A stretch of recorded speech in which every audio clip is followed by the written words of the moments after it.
오늘 본 말씀의 설교 제목은 우물가의 여인이라는 말씀으로 같이 나누고자 합니다. 예수님께서 이 땅에 계실 때 하루는 사마리아 이 수가라 하는 동네에 들리셨습니다. 그 사마리아 동네를 지나가시면서 그 지역에서는 아주 유명했던 사마리아 여인을 만나게 되었습니다. 예수님께서도 인간의 육체로 성육신 하셔서 이 땅에 오셨기 때문에 이렇게 지나가다가 잠시 쉬실 겸 또 본문 말씀에 제자들 먹을 거리를 사실 겸 우물가에 잠시 앉아 쉬고 계셨습니다. 예수님은 완전한 하나님이심과 동시에 완전한 인간이시다는 것을 믿으십니까? 그렇기 때문에 예수님에게는 두 가지의 성격이 있고 또 두 가지의 본성이 있는 것입니다. 하나는 완전 신적인 존재, 또 하나는 완전한 우리와 같은 인간적인 존재이신 것입니다. 그렇기 때문에 예수님이 이 땅에 오셨을 때는 성경에서도 기록하듯이 우리 인간들과 같이 배도 고프셨고 또 걷다 보면 피곤하시기도 하셨고 또 우리와 같이 잠도 같이 주무셨습니다. 이제 막 이단들이나 좀 잘못 믿는 그런 사람들 보면 신대원에서도 가르쳐 주는 게 예수님을 두고 되게 이 말 저 말 막 논쟁들이 많습니다. 물론 초대교회나 옛날에 더 논쟁이 컸었는데 여러분들은 뭐 워낙 자주 듣다 보니까 당연히 믿는 그런 분들이시겠지만 막 예수님이라는 이 존재를 두고 뭐 양자론 얘기도 있고 가연설 얘기도 있고, 양자론은 이제 약간 예수님은 원래는 이 땅에 있던 사람 중에 하나인데 하나님이 하나님의 아들로 택하신 거예요. 그래가지고 그 사람에게 뭔가 이 하나님의 어떻게 보면 아들 된 능력을 주셨다라고 믿는 게 양자론이고, 가연설은 반대로 하나님이 예수님은 하나님이지만 하나님의 아들이시지만 원래는 우리가 믿는 거는, 근데 가연설은 예수님은 하나님 자신이고 그리고 그냥 하나님이 우리 인간에게 뭔가 가까이 오기 위해서 그림자를 그냥 하나님 자신이 뭔가 나타낸 것이다라고 둘 다 약간 반대되는 의견을 보이고 있는데 하지만 여러분들은 잘 배우셨기 때문에 그런 이상한 논리에 빠지지 않다는 것을 저는 알고 또 믿겠습니다. 그러한 예수님께서 이렇게 참 하나님이시고 또 참 인간이신 예수님께서 우물가에 이렇게 계셨을 때 저 멀리서 이제 한 사마리아 여인이 우물을 기르러 오는 것을 보시게 됩니다. 그러한 여자가 예수님을 첫눈에 보고서는 솔직히 인간적인 눈으로 보았을 때 사마리아 여자니까 또 예수님은 유대인이니까 저기 여태 내가 뭔가 겪어봤던 남자랑은 조금 다른 스타일이 처음 보는 그런 스타일의 남자가 저기 하나 있네 라고 하면서 이제 오게 됩니다. 계속 보니까 여태 본 적이 없는 사람인 거죠. 사마리아 여인으로서는. 여러분들도 좀 색다른 거 막 새로운 거에 끌리는 분 혹시 계십니까? 인간이라면 여태 계속 익숙하고 막 지내왔던 환경보다는 좀 색다른 거에 끌리는 그러한 사람들이 적지 않은 거로 알 수가 있습니다.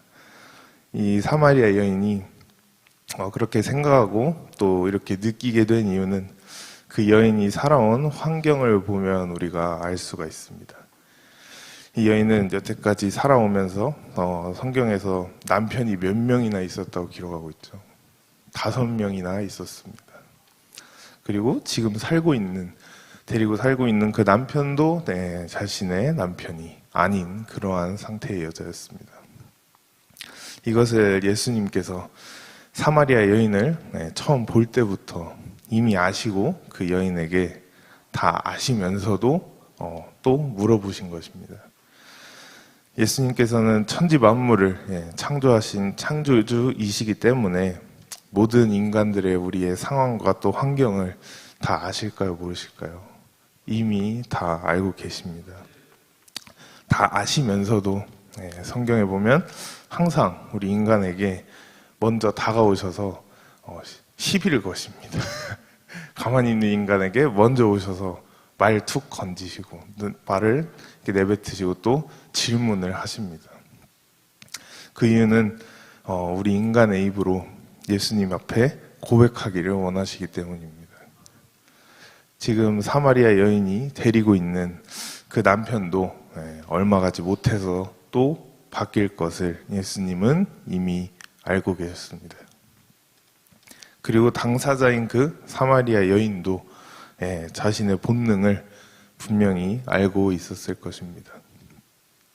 왜냐하면 여태 5명의 남편들을 다 만났었지만 계속 바뀌어 왔기 때문에 지금 이 남편도 계속 갈 거라는 보장 또한 없었습니다. 그래도 여러분, 우리가 사마리아 여인을 한 가지 좀 대단하다고 이렇게 생각해 줘야 하는 게, 이 여인은 여자임에도 남자가 아닌 여자임에도 그 시대 때 5명의 남자를 5명의 남자를 이렇게 보면 갈아탔다는 이 사실에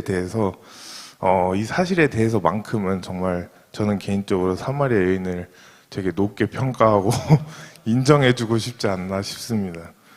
도대체 어떠한 능력이 있었기에, 어떠한 매력이 있었기에 이렇게 남자를 5명이나 갈아탈 수 있었는지 모르겠습니다.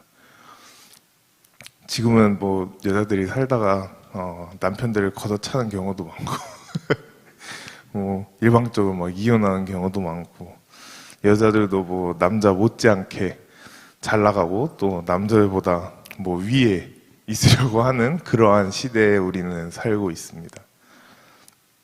제가 막 여성을 비하하는 것이 아니라 이것은 성경적인 말씀이기 때문에 이 말씀을 듣는 여러분들께서 오해가 없으시기를 바랍니다. 하지만 오늘날 되게 시끄러운 주제 중 하나도 이 페미니스트들은 이 말 들으면 오히려 막 이단이라고 하면서 난리를 칠 가능성도 높다고 봅니다. 제가 며칠 전에 뭘 사러 저기 월곡역 근처에 볼 일이 있어서 갔는데, 어느 정당에서, 어떤 정당인지는 자세히 기억이 안 나는데 페미니스트 성향인 국회의원을 이렇게 뽑아가지고 현수막을 딱 걸어놨더라고요. 대문짝만하게. 이러면서 이렇게 딱 당당하게 뭐라고 써놨냐면, 페미니스트니까 페미가 하는 정치는 달라야 된다 그러면서 완전 그냥 바로 선전포고를 하더라고요. 이게 페미니까 페미가 하는 정치는 달라야 된대요. 대놓고서 자기네들은 다른 정치 하겠다는 그 뜻이죠, 결국엔. 그러면서 현수막을 걸어놓은 것을 제가 보면서 정말 이 시대가 갈 때까지 가는구나 라는 생각이 들었고, 그걸 볼수록 저와 여러분들이 지금 하고 있는 이 애국운동, 또 이 광화문운동이 얼마나 중요한 운동인지를 다시 한번 또 깨닫게 되었습니다. 그래서 예수님께서 이 여인에게 접근하신 이유는 딱 하나의 이유 때문입니다. 이 여자가 여태 갈아탔었던 그 남편들, 그리고 이 여자의 정체를 드러내기 위함이었습니다. 한마디로 이 여자의 죄를 예수님 앞에 들춰내기 위함이었습니다. 그렇기 때문에 우리에게도 이 사마리아 여인과 같이 우리는 이 율법과 또 말씀이 꼭 필요한 것입니다. 그것이 있어야만 우리가 누군지 또 우리의 정체가 다 드러나기 때문입니다. 그렇게 예수님께서 여자에게 먼저 말씀을 하시면서 나에게 물을 좀 달라라고 말씀하셨습니다. 그랬더니 여자는 예수님께 어떠한 반응을 보입니까? 솔직히 모든 여자들이 가르치지 않아도 태어날 때부터 타고난 그러한 반응을 보이게 됩니다. 예수님 앞에서 어떻게 보면 한번 튕기는 모습을 보여주고 있습니다. 웬 이방인 남자가, 유대인 남자가 사마리아인이 나한테 말을 거냐는 식으로 튕기는 듯한 그러한 모습을 보여주고 있습니다. 여자들은 왜 그러는지는 모르겠지만 좋든 싫든 일단 튕기고 보는 그러한 습성들이 다 있는 것 같습니다. 다행히 양메리 간사는 튕기지 않고 오히려 제가 튕겼으면 튕겼기 때문에 저는 이런 상황을 겪어보지 못했지만 대부분의 여자들은 좋아도 솔직히 한두 번은 튕기고 나서 좋다고 표현하는 것처럼 사마리아 여인도 그렇게 그런 모습을 보이니까 예수님께서 내가 지금 너에게 물을 달라고 이렇게 말하고 있는데 너가 지금 나에게 이러한 반응을 보이고 있다 하면서 하지만 너가 내가 진짜 누군지를 알았더라면 반대로 너가 나한테 지금 물을 달라고 애원하였을 것이다 라고 말씀하고 계십니다. 여기서 예수님께서 말씀하시는 너가 내가 누군지 알았더라면 이라는 이 말씀은 그 여자가 너는 로고스된 예수를 알고 있냐라는 그 질문을 던지고 계시는 것입니다. 이미 김은아 목사님께서 여러분들에게 말씀하셨던 것처럼 요한복음 1장에 나온 이 태초에 말씀이 계시니라 또 이 말씀은 하나님과 함께 계셨으니 이 말씀은 곧 하나님이시니라. 여기서 말하고 있는 이 말씀이 곧 누구십니까? 로고스된 예수이십니다. 요한복음에서는 그 말씀을 로고스 대신 예수라고 표현을 하고 있습니다. 왜 이렇게 하느냐 하면 그때 당시는 전 세계가 지금은 미국의 영향권 안에 있다면 그때 당시는 전 세계가 다 헬라 영향권 안에 있었기 때문에 헬라 사람들을 어떻게 보면 전도하기 위해서는 그 나라 사람들이 이미 알고 있고 또 이미 익숙한 것을 이용해서 전도하기 위하여 그렇게 말한 것입니다.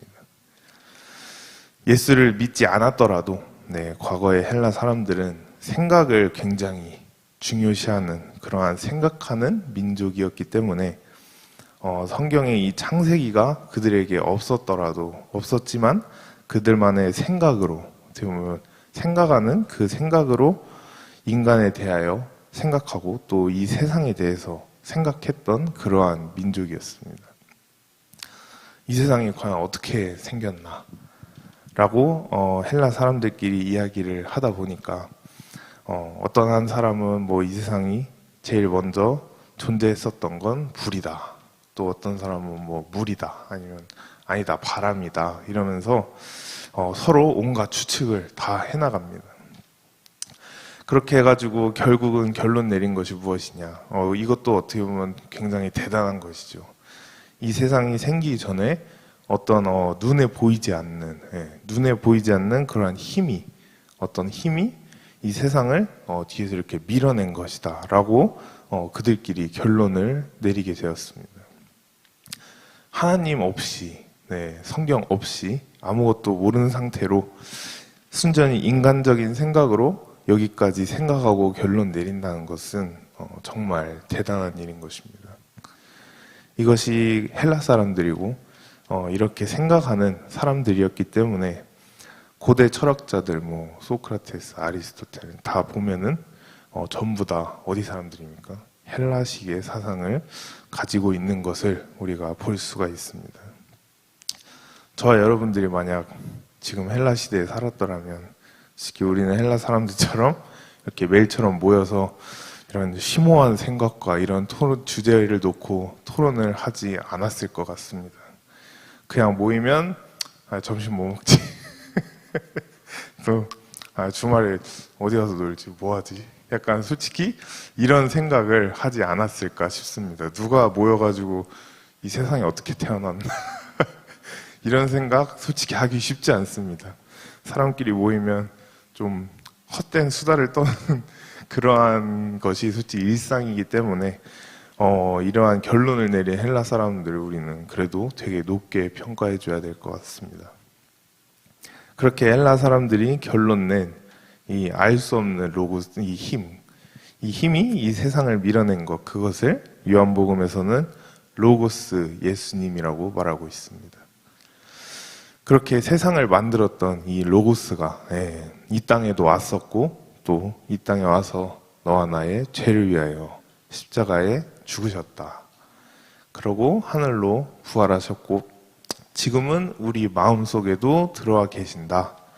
이것을 아는 것이 곧 로고스 예수를 아는 것입니다. 이렇게 말씀드린 로고스 예수를 예수님께서 사마리아 여인에게 너가 만약 이 로고스 예수를 알았더라면, 안다라면 과연 이렇게 내 앞에서 이러한 반응을 할 수 있을까라는 것을 묻고 계시는 것입니다. 이렇게 예수님께서 말씀하시니까 여자가 이제 살짝 꼬리를 한번 내리고 대답합니다.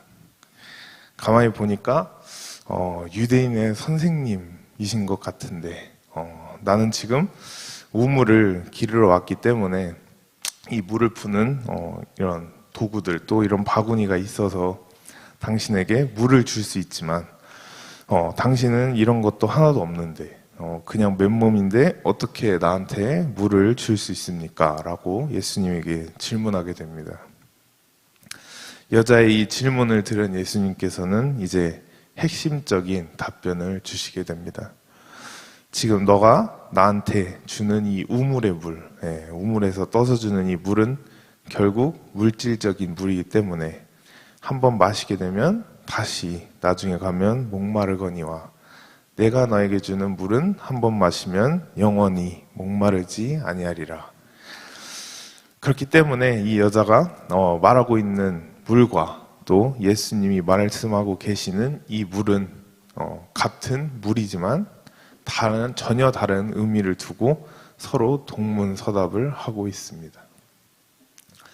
이 여자는 지금 땅에서 기르는 물질의 물을 얘기하고 있고 예수님께서는 하늘에서 내려오는 생명의 생수를 말씀하고 계신 것입니다. 그 말을 들은 여자는 그럼 나에게도 영원히 목마르지 않는 이 생수를 좀 달라고 예수님께 말합니다. 그러니까 예수님께서는 내가 너에게 생수를 줄 수 있지만 그 대신에 조건이 있다. 조건은 지금 너의 남편을 나에게 데려와라 라고 말씀을 하십니다. 이 말을 듣고 난 이 여자는 또 제가 앞에 말씀드렸던 이 여자의 또 본능을 한 번 더 꺼내게 됩니다. 앞에 5명이나 있었으면서도 예수님 앞에서 저는 남편이 없습니다 라고 한 번 더 거짓말과 함께 튕겨봅니다. 그러니까 예수님께서 어쩔 수 없이 이 여자의 정체를 그 자리에서 다 탄로날 수밖에 없게 말씀하십니다. 너 말이 맞다 이러면서 너는 여태 살아오면서 5명의 남자가 있었고 또 지금의 남자도 너의 남자가 아니다 라는 말씀을 여자가 말하지 않았어도 그냥 면전에 대고 말씀하십니다. 이렇게 정체가 탄로난 여자는 내가 처음에는 당신을 유대인의 선생님처럼 봤었는데 유대인의 선생님같이 생겨서 봤는데 지금 보니까 약간 사람 속을 이렇게 뭔가 읽어내는 사람 속을 알아내는 선지자인 것 같습니다 라고 말합니다. 이 시간에 말씀을 듣는 여러분들 또한 이 여인과 마찬가지입니다. 여러분들도 하늘의 생수를 마시기 원하십니까? 그렇다면 지금 데리고 살고 있는 남편을 예수님 앞으로 데리고 나와야 하는 것입니다. 예수님 앞으로 데려오면 우리에게 하늘의 생수를 주시겠다는 것입니다. 그것이 유일한 조건입니다. 그렇다면 이 여자가 도대체 왜 남편을 5명이나 갈아탔고 지금의 남편도 확신이 없느냐 하면 그때 시대와 환경을 보면 우리가 알 수가 있습니다. 그때 당시에는 여자의 개인적인 능력과는 전혀 관계없이 그 한 여자의 신분은 오로지 남편에 따라서 결정되게 되어 있습니다. 제가 교회 업무를 보러 이렇게 상주교 앞에 그 한신부동산 거기에 가게 되면 정광훈 목사님께서 설교하시면서 자주 언급하시는 그 장로님 부인이신 그 황 집사님을 볼 때가 주로 있습니다. 그렇게 어떨 땐 양메리 간사와 같이 이렇게 찾아가게 되면 항상 말씀하시는 것이, 저는 이제 업무를 보고 있으면 옆에 양메리 간사 항상 훈육을 듣습니다. 항상 덕담 겸 훈육을 듣고 있는데 항상 양메리 간사에게 말씀하시는 것이 남편을 잘 세우는 것이 결국 여자의 몫이다 라면서 제 업무가 끝날 때까지 계속 양메리 간사 거기서 교육을 받습니다. 아무리 여자가 잘 나가고 막 날고 긴다 해도 남편이 만약에 거지면 너는 거지 부인이다 라는 이러한 말씀을, 에노이가 거지면 너도 결국은 거지 양멜이다 라는 이러한 말씀을 항상 하시는 것을 볼 수가 있습니다. 이와 같이 말씀을 듣는 이제 여자 성도님들께서는 지금 결혼을 하셨던지 하지 않으셨던지 간에 자신의 남편을 꼭 육적으로가 아닌 이렇게 영적으로 잘 세우시는 그러한 성도님들이 되시기를 축복합니다. 지금 시대야 뭐 여자들도 막 교수님도 되고 뭐 다 의사도 되고 막 국회의원도 되고 뭐 심지어 대통령까지 하는 걸 볼 수가 있습니다. 만약 남자가 무능력하고 아내가 이렇게 막 잘 나가고 권력이 있다면 요즘엔 남편들이 오히려 집에서 육아하고 살림살이하고 그냥 집안일 다 하고 있는 것이 요즘 남자들의 현실인 것 같습니다. 하지만 사마리아 여인에게는 이러한 기회조차도 없었기 때문에, 그때 당시 여자는 집 밖으로 나갈 수가 없는 존재였기 때문에 남편이 잘나야지만 그 아내도 잘날 수 있는 것이었기 때문에 남편의 신분이 곧 아내의 신분이었습니다. 현재에도, 하지만 아직까지 이러한 비슷한 체계와 시스템이 존재하는 곳이 있습니다. 갔다 다녀오신 분들은 다 아시겠지만 군대입니다. 직업군인들은 군인 생활을 하다가 뭐 솔로로 들어갔어도 하다가 결혼을 하게 되면 이제 국방부에서, 나라에서 집이 나오게 됩니다. 근데 이제 군인끼리 사는 아파트로 들어가게 됩니다. 원래 솔로일 때는 부대 안에서 살게 됩니다. 그러다가 결혼을 하면은 이제 공짜로 부대에서 내주는 그 군인 아파트에 들어가서 살게 됩니다. 제가 저번에 그 대장님 집에 가가지고 이렇게 피아노 가지고 올라갔다가 딸에게 군만두 뺏긴 그것이 바로 결혼한 군인들이 서로 모여 살고 있는 군인 아파트입니다. 이렇게 직업군인들은 결혼하고 거기서 이제 살면서 아기도 낳고 자녀 키우고 하는 것인데, 남편들은 이제 당연히 거기 살면서 아침 되면 이제 군대로 가야 되니까 군복을 입고 나가게 되면 집안에는 누구만 남아있죠. 자식이 있다면 자식과 남아있겠지만 보통은 아내들 혼자 이렇게 집안에 남아있게 됩니다. 그러면 남편의 이렇게 아내들만 남게 되면, 만약에 작년에 새로 들어온 이 하사, 어떻게 보면 간부 중에선 제일 계급이 낮은 이 하사의 아내가 밖에서 세상적으로는 막 PhD, 막 박사학위까지 땄고, 막 사회에서는 아무리 이렇게 명예와 권력이 있는 아내일지라도 그 군부대 아파트 내에서는 그 권력이 절대 통하지 않습니다. 군대에서는 남편의 계급이 곧 아내의 계급입니다. 그렇기 때문에 무조건 제가 살았던 부대는 5층이 대대장님의 집이었는데 무조건 그 5층 집 안방마님의 5층 집 대장님의 아내가 그 아파트 서열 1위입니다. 그 아내가 무슨 대학을 나왔던 고졸이건 심지어 자퇴건 상관없습니다. 대대장의 아내가 서열 1위입니다. 하사의 아내가 아무리 잘났어도 대대장의 아내가 막 겨울이 됐을 때 저기 아파트 앞쪽에 눈이 좀 많이 내렸네요.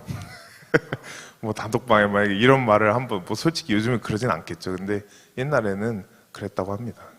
눈이 좀 많이 내린다, 아니면 뭐 가을에 좀 낙엽이 많이 쏟아진다 하면 저기 밑에 보니까 눈이 좀 많이 내렸네요. 낙엽이 좀 많이 있네요 하면은 그 말은 뭐예요? 밑에 있는 사람들 알아서 내려가서 치우라 이 말입니다. 밑에 있는 아내들끼리 다 또 모여가지고 마당 쓸기 해야 되고 눈 다 치워놔야 합니다. 언제까지? 대장 오기 전까지. 그것이 지금은 물론 좀 바뀌었을 수도 있지만 원래 군대 시스템이었습니다. 그것은 왜 그렇게 됩니까?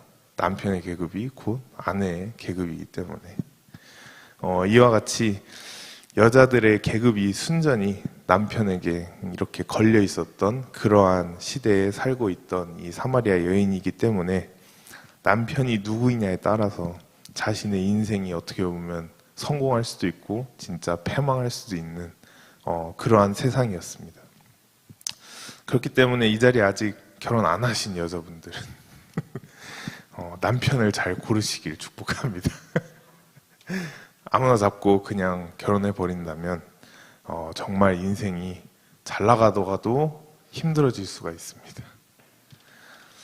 그렇기 때문에 이때 당시 사마리아 여인과 같은 이러한 여자들은 만약 지금 내가 여자로서의 계급이 너무 낮고 나는 이런 대접받으면서는 세상 못 살겠다 라고 인생을 이렇게 힘들게 생각하고 있다면 그것을 탈출할 수 있는 유일한 방법은 결국 남편을 갈아타는 일이었습니다. 그렇기 때문에 앞에서 5번이나 그 남편을 바꾸게 된 것입니다. 하지만 여자들에게는 그때 당시나 지금이나 바뀌지 않는 본능이라는 것이 있습니다. 이 말씀이 꼭 여자를 두고 이렇게 여자 얘기만 한다고 해서 남자들은 나는 이 말씀엔 해당이 안 되는구나 라고 착각하시면 안 됩니다. 결국은 영적으로는 우리는 예수님 앞에 다 사마리아 여인과도 같은 그리스도의 신부인 것입니다.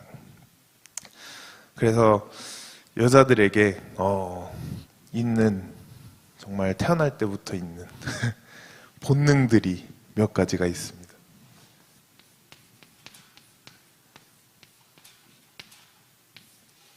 그래서 첫 번째 본능, 여러분들이 오히려 더 공감을 많이 하실 수 있을 것 같은데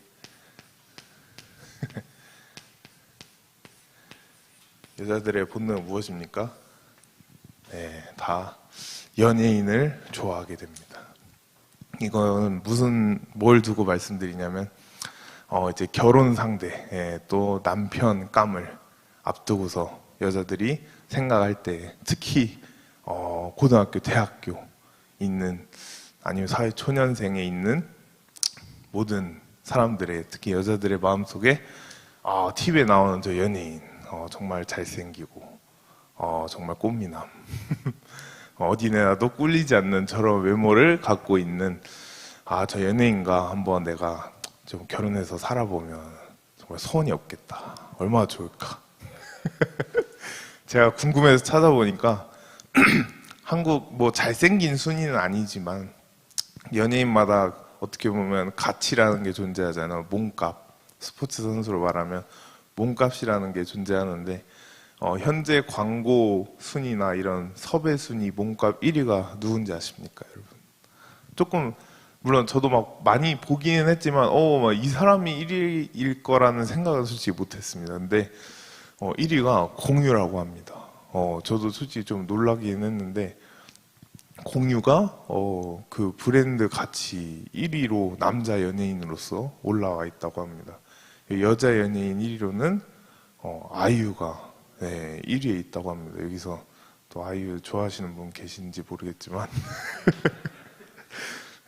공유 아이유가 이렇게 서로 1위에 있다고 합니다. 근데 2위는 더 약간 저한테는 충격적이었던 게 이거는 외모를 따지는 연예인이 아니기 때문에 연예인은 뭐 다 연예 활동하는 사람들이 연예인이니까 2위가 백종원 아저씨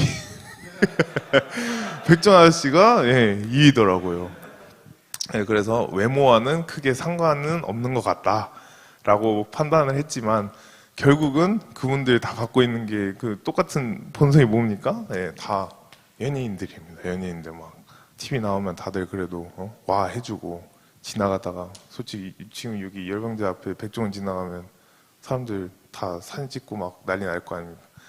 자기 맛있는 거 해달라고. 분명히 그렇게 될 수밖에 없습니다. 왜냐? 연예인이니까. 근데 특히 여자분들, 정말 이 연예인의 목숨 거는 여자분들 가르치지 않아도 정말 많습니다. 심지어 양메리 간사 동생 에스더 또 제가 가끔씩 보면은 불과 저번 주인 것 같네요. 저번 주인 것 같는데 막 자기 이제 핸드폰 생겼다고 인스타 막 이렇게 돌리고 있는데 제가 옆에 몰래 가서 보니까 이제 팔로워 하고 있는 사람들 제가 궁금해서 한번 몰래 눌러가지고 막 보고 있었어요. 그러니까 막 일단은 뭐 축구를 워낙 좋아하니까 다 축구 선수는 다 팔로잉 하고 있고 막 이러는데 막 갑자기 막 뺐더라고요, 제 거를. 제가 보고 있던 거에서 뭘 숨기는 게 있나 해가지고 계속 보니까 자기가 그냥 보여주겠다 하면서 막 내리면 다 축구 선수라고 하면서 막 내리면서 공통적으로 하는 말이 있었습니다. 축구 선수 막 10명 넘게 수십 명을 팔로잉을 하고 있는데 내리면서 이 선수 잘생겼다고. 이 선수 잘생기지 않았냐 이러면서 축구 선수도 선수지만 결국은 지금 뭐가 기준이에요? 잘생긴 거. 잘생긴 걸 기준으로 두고 팔로잉을 하는지 모르겠지만 아무튼 가르치지 않아도 누가 가르쳤겠습니까? 잘생긴 남자 좋아해야 된다고. 하지만 가르치지 않아도 알아서 쫓고 알아서 흠모하는 대상이 누구라고요? 연예인. 아멘 하시면 안 됩니다. 가르치지 않아도 잘생긴 거, 이쁜 거 다 알아서 이렇게 찾아서 사모하고 저 사람과 살면 얼마나 좋을까, 결혼해가지고 살면 얼마나 좋을까라고 생각하게 되는 것이 우리 인간의 본능인 것입니다. 하지만 여러분, 한 가지 정확하게 말씀드릴 수 있는 것은 그 연예인 좋아하는 사람 나뿐일까요? 모든 수많은 수십만 수백만의 사람들이 좋아하고 있겠죠. 그 사람과 만약에 어찌저찌 해가지고 정말 막 하나님이 막 급박한 상황을 만들어서 결혼을 만약에 했다고 칩시다. 결혼은 솔직히 오래 갈 수 있을 것 같습니까? 여러분들 약간 관리를 조금만 못하거나 아니면 이 연예인이 마음에 솔직히 변화가 살짝이라도 있으면 그 연예인이 과연 여러분 평생 데리고 살 수 있을까요? 지금 여러분 말고도 수십만 수백만이 원하고 있는데 너무 자리가 위태롭습니다. 하루하루가 정말 그 얼음판 위에 사는 그러한 느낌일 것입니다. 이렇게 모든 인간은 연예인을 다 쫓고 또 추구하고 살게 돼 있다는 것입니다. 두 번째는 이거는 뭐 빼박이죠. 돈이죠. 솔직히 남자 만나거나 특히 이제 조금 뭐 외모만 보는 단계를 지났다면 남자 여자 둘 다 요즘엔 솔직히 남자들도 물어보는 것 같아요. 시대가 시대다 보니까 만약에 선을 보거나 처음 이제 막 마음을 가지고 만날 때 뭐부터 봅니까? 재산 얼마 있나? 돈 얼마 있나? 왜 그렇습니까? 결국 돈이 다이기 때문에 세상 사람들은 어쩔 수가 없습니다. 돈이 없으면 살아갈 수가 없기 때문에 우리는 물질을 필요로 하는 존재이기 때문에 무조건 돈을 추구하게 돼 있습니다. 막 연봉 한 1억만 넘으면 뭔가 막 최고의 신랑감이고 돈 많은 여자면은 막 지금 당장 결혼해야 될 것 같고 그렇게 생각하는 것이 우리 인간의 본성이라는 것입니다. 그 다음 뭡니까? 학벌. 이걸 뭐 이렇게 학벌이라고는 하지만 뭐 세상적으로 말하면 또 권력, 뭐 명예 이런 거 다 여기에 포함됩니다. 학벌 좋은 거 따지는 사람도 생각보다 많습니다. 꼭 돈을 안 따지더라도 학벌은 무조건 따지는 사람들도 있습니다.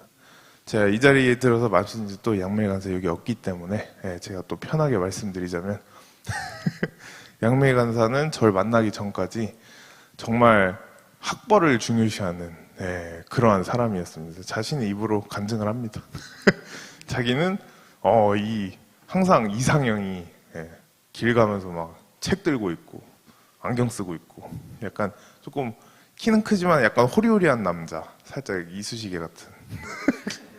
약간 이렇게 호리호리한 남자를 굉장히 이상형으로 삼았다고 해요. 예, 그래서 만약에 학교 다니고 있는데 그런 남자와 말을 걸었다면 막 자기는 설렜을 것 같다. 막 항상 저에게 그런 말을 합니다.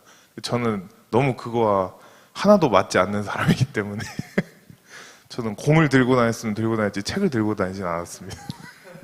그리고 이쑤시개는 전혀 다른 덩치이고 또 제가 시력이 좋아서 평생 안경 쓸 일은 없습니다. 그렇게 하나님께서 정반대의 사람과 결혼을 시키셨지만 결국은 하나님의 뜻이었다는 것을 저희 둘 다 느끼고 있는데, 양메리 간사와 같은 이런 학벌을 중요시, 약간 뇌생남이라죠. 뇌생남. 요즘에 뇌생남들 이렇게 정말 머리에 든 게 많은 거를 되게 매력적이게 느끼는 사람들 또한 이 세상에 있다는 것입니다. 뭐 제가 공부 이렇게 학벌로서 말씀드렸지만 세상적으로 뭐예요? 권력과 명예.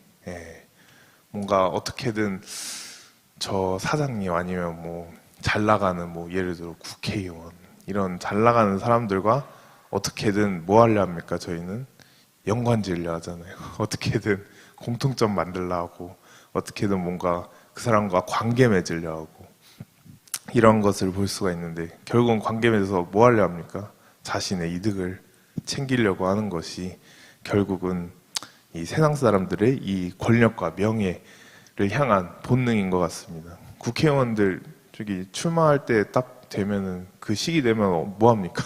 돌아다니면서 인사하고 심지어 사랑제일교회 정말 많이 찾아옵니다. 어떻게든 막 몇 표라도 더 얻으려고 찾아오는데 정말 그러한 것이 세상 사람들의 본능이라는 것. 그리고 또 네 번째, 솔직히 이거는 정말 결혼하고 나면 다들 혹은 차죠. 외제차도 있고 정말 결혼하고 나면은 특히 이 집에 사는 거, 그리고 무슨 차 타는 거, 이런 거 정말 관심 많아집니다.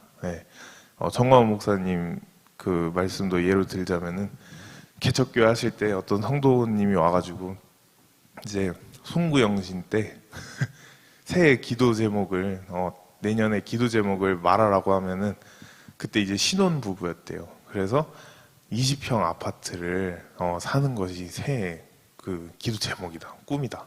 그래서 목사님께서 그 자리에서 이렇게 축복 기도를 해주셨대요. 근데 공교롭게도 정말 축복권이죠. 목사님의 축복권인데 1년이 지나고 20평을 샀대요, 아파트를.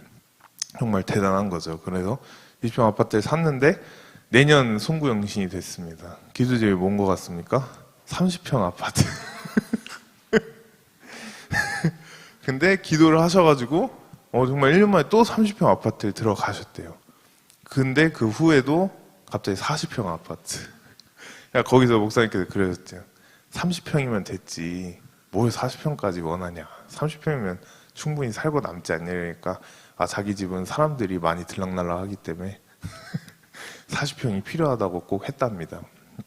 근데 그렇게 축복기를 열심히 해주셨는데 또 그렇게 이루어졌는데 조금 돈 좀 벌리고 나니까 결국은 교회를 강남으로 떠나더랍니다.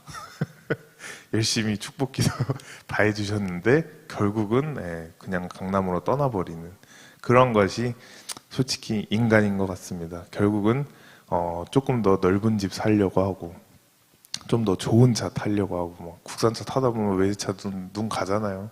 그리고 뭐 좀 조그만 집 살다 보면 당연히 큰 집들 눈 가고. 근데 제가 미국에서도 생활해 봤는데 확실하게 느끼는 것 중에 하나가 한국 사람들 정말 요즘 돈 많습니다. 돈 정말 많은 것 같아요. 왜냐면 한국 막 집값들 보면은 장난 아니거든요. 물론 많이 오른 거기도 하지만 왜냐면 막 저기 TV에 나오는 막 연예인들 사는 집들 보면 60억 막 저기 한남동 집들 보면 막 어떤 거 70억, 80억까지 가는데 솔직히 제가 이 자리를 통해 말씀드린 저기 미국에서 솔직히 LA에서 제일 잘 나가는 동네 어디입니까? 영화 배우들 다 사는 곳 베버리힐즈. 저는 거기 가까워서 그래도 놀러 많이 갔었는데 그 동네도 솔직히 저기 한국 저 비싼 집값보다 덜한 집들 많습니다. 베버리 힐즈도 한국 집값보다 싼 곳 많아요. 그 좋은 동네도 한국보다 싼 곳 많습니다. 그렇기 때문에 한국 사람들 정말 어떨 때 보면은 되게 불쌍할 때도 있고, 왜냐면 땅이 좁으니까 좁은 땅에서 넓은 집 살려면 당연히 그만한 돈과 가치를 내야 되기 때문에 어떻게 보면 좀 불쌍해요. 미국 가서 그 비슷한 돈으로 미국 가서 집 사잖아요. 막 수영장 있는 집 살 수 있어요. 개인 수영장 있는 집 막 뒤에서 그냥 정원에 막 바비큐 굽고 이런 집 살 수 있는데, 한국은 아무리 좋은 집 살아도 결국 아파트잖아요. 다 같이 사는 아파트고 결국 주차 다 같이 해야 되고. 근데 미국은 자기 집 앞에 딱 개인 주차 공간 있고 얼마나 좋습니까? 그래서 그런 것들을 볼 때 정말 한국 사람들 특히나 이런 집이랑 차에 대한 관심이 더 많은 것 같은데, 정말 어떻게 보면은 좀 불쌍하고 안타까울 때도 있고, 저럴 거면 차라리 미국에서 태어나지. 저렇게 집 넓히고 싶으면 그냥 미국에서 태어나지. 거기는 훨씬 더 큰 집 살 수 있을 텐데 라는 그러한 생각이 들 때도 많습니다. 그리고 마지막은 이거는 여자 성도 여성분들께 더 와닿는 그러한 단어일 텐데, 네. 자녀입니다. 자녀. 여자들은 결국에 결혼해서 이렇게 자녀를 낳고 나면은 특히 엄마의 뭔가 이 마음이라는 게 그 어떤 것도 솔직히 이길 수가 없는 것 같습니다. 지금 양매 간사도 요셉이를 낳고 나서 같이 이렇게 학교 신대원 왔다 갔다 하고 또 학교에 있을 때 보면은 저희 요셉이 그 밖에 나갔을 때도 보려고 카메라 조그만 거 달아놨거든요. 카메라 조그만 걸 달아놨는데 카메라를 수시로 보고 있어요. 수시로 보고 있고 저랑 밥 먹으면서도 막 요셉이 보고 싶다고. 물론 제가 안 보고 싶다는 건 아니지만, 그래서 그냥 나오면 일단은 그냥 일 뭐 해야 될 거에 집중하는 편이라면 양명희 간사는 계속 막 요셉이 보고 싶다. 집에 빨리 가고 싶다. 그래 계속 그런 말을 되풀이하는 거를 제가 볼 때가 많습니다. 그 말은 결국은 비록 뭐 요즘은 하도 결혼을 늦게 하시고 또 애도 거의 안 낳고 아니면 늦게 낳는 편이지만, 그렇게 다른 분들보다 나이는 좀 어린 나이에 아기를 낳았을지라도 엄마의 마음은 결국은 똑같다는 것입니다. 저 또한 서명 사모님 그 어머니를 볼 때는 제가 한국 왔다가 이제 방학 때 한국 들어오면 뭐 길어야 2달, 뭐 3달 정도 있다 가면은 이제 그 목사님, 정광 목사님은 그냥 좀 쿨하게 보내주시는 편이에요. 이제 내일 다시 미국 들어가야 되면은 또 한 학기 잘 하고 와라 하면서 기도하고 그냥 보내주세요. 그리고 그날 스케줄 바쁘시면은 그냥 아침에 그냥 먼저 나가세요. 네, 그래서 저 자고 있으면 그냥 먼저 나가시고 그런 걸 볼 수가 있는데, 서명 사모님은 어머니는 항상 저기 갈 때 되면은 눈이 막 그렁그렁해져요. 눈시울이 붉어지고 목소리 살짝 떨리고 막 잘 갔다 오라고 하면서 막 이렇게 목소리가 떨리는 게 느껴집니다. 그게 결국은 엄마의 마음이지 않나 싶습니다. 하지만 제가 이 말씀드린 이 5가지, 물론 이게 제일 큰 틀로 제가 이렇게 말씀드린 거지만 모든 사람이 이 5가지의 본능에 사로잡혀서 살고 있다는 것입니다. 솔직히 이 5가지 중에 한 가지라도 자기한테 해당 안 되시는 분 계십니까? 솔직히 없을 거라고 생각합니다. 이 꼭 5가지의 여기에 해당 안 되시더라도 이 사마리아 여인처럼 6번째 남편과 지금 살고 있다면 자기가 정말 중요하게 생각하는 그것이 곧 6번째 남편인 것입니다.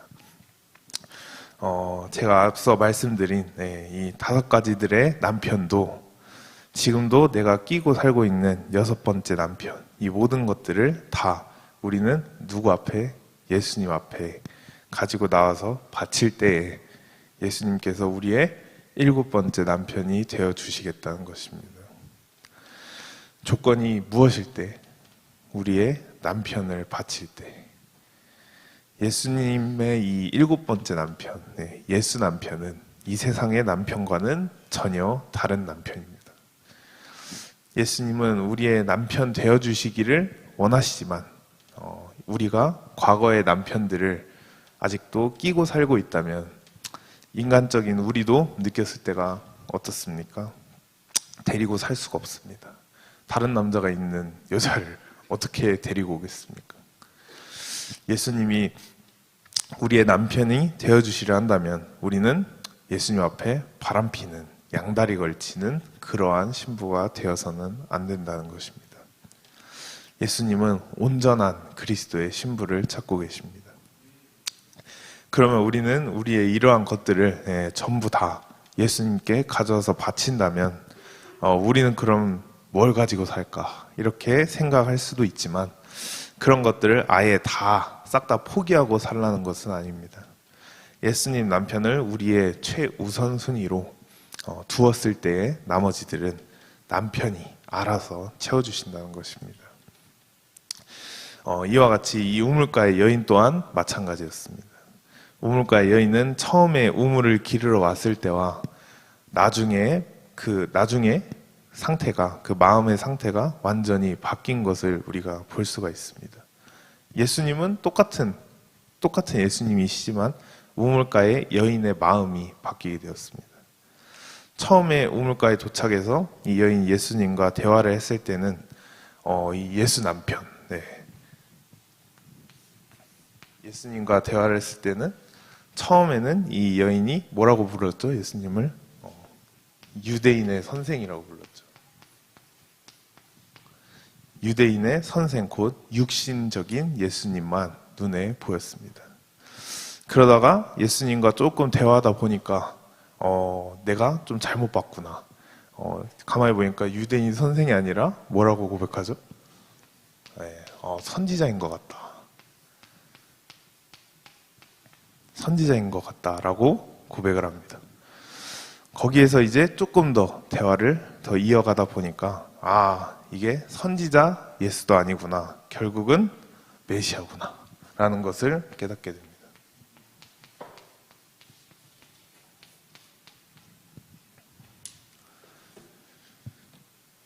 예수를 볼 때에 메시아의 예수로 보이는 이 단계까지 우리가 가야지만 비로소 예수가 우리의 7번째 남편이 되는 것입니다. 위에 말씀드린 이 세 과정들이 대화하는 그 주제들이 전부 다 다릅니다.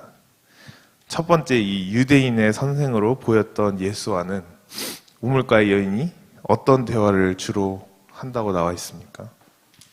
땅에서 퍼올리는 이 우물의 물, 그러니까 물질적인 우물의 물만, 물질의 대화만 이야기하고 있습니다.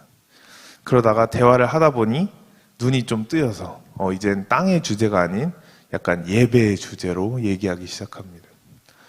이스라엘이 둘로 나눠졌기 때문에 유대인들은 예루살렘에서만 예배한다 하고 또 우리는 사마리아에서만 예배한다고 하던데 어떤 게 맞는 겁니까? 하면서 대화의 주제가 땅의 것에서 어디로 갔다고요? 예배하는 주제로 흘러갔습니다. 이때 예수님께서 말씀하십니다. 하나님께 예배하는 것은 장소와 상관없이 진정과 또 성령을 통해서 예배한다면 그것이 참된 예배라고 말씀하십니다. 감옥에 혼자 있을지라도 진정과 성령으로 예배한다면 그것이 예배인 것입니다. 정광호 목사님께서 실제로 갇혔을 때도 제가 면회에 가서 이렇게 얼굴 보면은 정말 좀 전까지도 기도하다가 나온 듯한 그러한 모습을 제가 봤던 것이 기억에 남습니다. 그리고 마지막으로는 메시아의 예수와 이제 대화할 때는 결국은 메시아에 관한 주제로만 대화하게 됩니다. 여러분들도 메시아의 예수와 만나고 메시아의 예수와 대화하시기를 축복합니다. 우리는 메시아에 관한 말들과 또 메시아를 중심으로 새 예루살렘을 목표로 하고 삶을 살아가야 하는 줄로 믿습니다. 하지만 오늘날의 교회 현실은 그렇지 않다는 것입니다. 대부분의 교회들을 가보면 특히 대형교회, 개척교회 할 것 없이 요즘에 교회들이 또 목사님께서 설교하는 내용들이 전부 어떤 내용들입니까? 그러니까 어떻게 하면 사회에서 뭔가 성공하는지, 아니 막 건강 설교, 아니 막 웰빙 설교.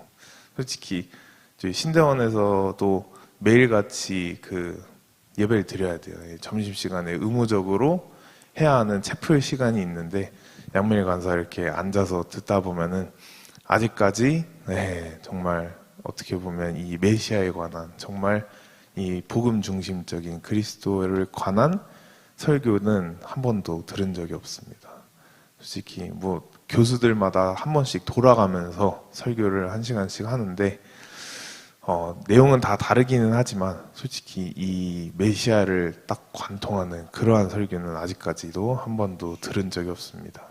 오히려 건강 설교, 제가 마지막에 기억 남는 게 자연 설교였던 것 같은데 뭐 틀린 말은 아닙니다. 뭐 자연을 보면서 이렇게 하나님을 이렇게 느껴라, 막 자연을 보면서 신앙을 키워, 약간 이런 말을 하시긴 하는데 이게 메시아 중심적이 아닌 초점이 다른 데에 맞춰져 있다는 느낌이 강하게 들고 있습니다. 또 그런 설교를 하기 위해서, 그러한 설교들을 하기 위해서 또 목사님들, 수많은 목사님들이 매일같이 뭐 책을 몇 권씩 읽고 막 심지어 드라마까지 챙겨보더라고요. 드라마 챙겨보면서 결국 왜 그럽니까? 설교할 때 뭔가 막 책에 관한, 책에서 뭐 이제 쓸만한 내용, 예시, 예문 어떻게든 하나 그냥 골라내가지고 설교할 때 써먹으려고, 그런 것이 오늘날의 현실인 것 같습니다. 아니면 이것보다는 이제 조금 더 나아가서 뭐 교리나 아니면 뭐 이념을 가지고 논쟁을 하기도 합니다. 이 교단은 어떻고 뭐 저 교단은 어떻고, 아니면 막 뭐가 진리고 뭐가 이단이고 이러한 것들로 논쟁을 하기도 합니다. 하지만 여러분, 오늘 우리는 오직 메시아의 중심을 두어야 하는 줄로 믿습니다. 우물가의 여인도 보면 메시아의 예수로 보기 시작한 이후로부터 그 이상의 질문은 없어집니다. 그 이유는 왜입니까? 성령께서 그 안에서 이미 다 가르쳐 주시기 때문입니다. 그러지 않은 사람들을 보면은 질문이 많습니다. 말도 많고, 근데 그게 좀 의미 있고 뜻이 있는 질문이면 모르는데 항상 뭔가 주제와 별개인 혼자 이상한 질문하고 있고, 그런 학생들, 뭐 학교들도 엄청 많지 않습니까? 신대원 또한 많습니다. 그냥 솔직히 정말 이해되지 않는 질문들 하는 학생들도 많은데, 그 이유는 메시아가 아직 메시아를 못 만났고 그 속에 성령이 가르쳐주지 않기 때문에 질문이 많은 것입니다. 오늘 여러분들은 전부 다 성령님을 통해 다 가르침을 받으시길 축복합니다. 그렇게 여러분들도 메시아를 만났다면 누가 시켜서가 아닌 자동적으로 내가 원해서 이 메시아, 내가 만났던 메시아, 이 메시아의 복음을 다른 사람에게 전하게 되어 있습니다. 새로운 사람을 만났을 때 무슨 얘기를 하고 싶습니까? 드라마 얘기 아닙니다. 제가 말씀드린 저 연예인 얘기 아닙니다. 메시아 얘기를 하고 싶은 것입니다. 지금 이 시대에 정광훈 목사님과 또 이렇게 애국 성도들 여러분들이 광화문에 나온 이유는 결국 무엇인 것 같습니까?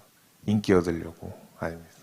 정치하려고 하는 것도 아닙니다. 결국엔 뒤에 숨어있는 뜻은, 그 진정한 뜻은 복음입니다. 광화문 운동이, 애국 운동이 곧 최고의 전도고 최고의 복음 운동인 것입니다.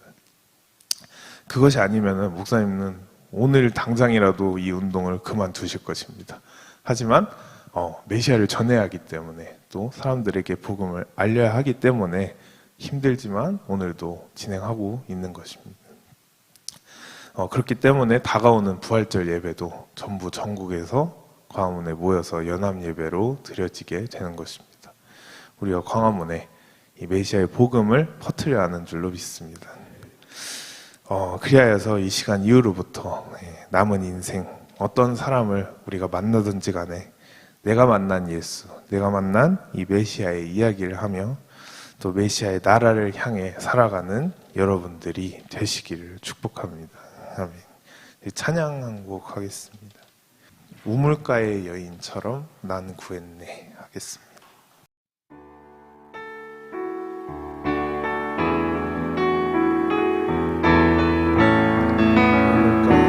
우물가의 여인처럼 난 구했네. 헛되고 헛된 것들을 그때 주님 하신 말씀, 내 세매와 생수를 마셔라. 오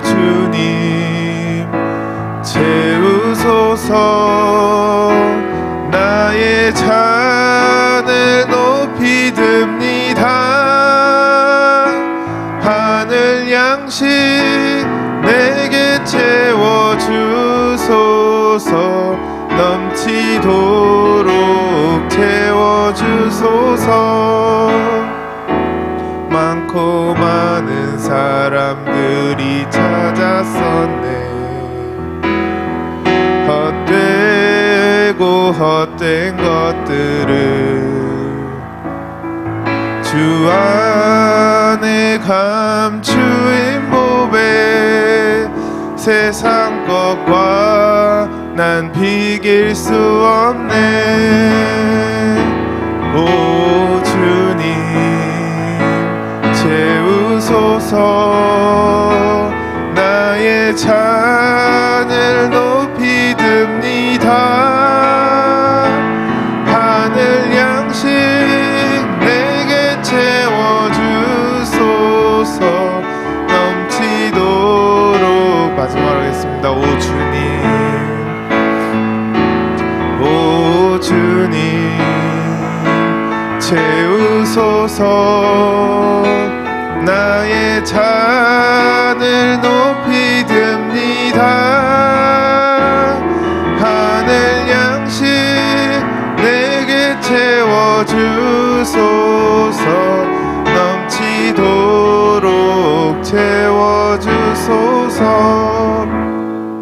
아멘. 이 시간에 다 같이 기도하실 때 하나님 앞에 우리의 옛 남편들을, 우리의 5가지 남편, 연예인을 쫓는 것, 돈을 쫓는 것도, 학벌, 권력, 명예를 쫓는 것, 물질적인 집을 쫓는 것도, 우리의 자녀를 주님보다 사랑하는 것, 이 모든 것을 주님 앞에 내려놓을 수 있게 해달라고. 그리하여 7번째 남편 대신 그리스도가 온전히 나의 남편이 될 수 있게 해달라고 이 시간에 다 같이 주여 삼창하시면서 기도하시겠습니다. 주여 주여 주여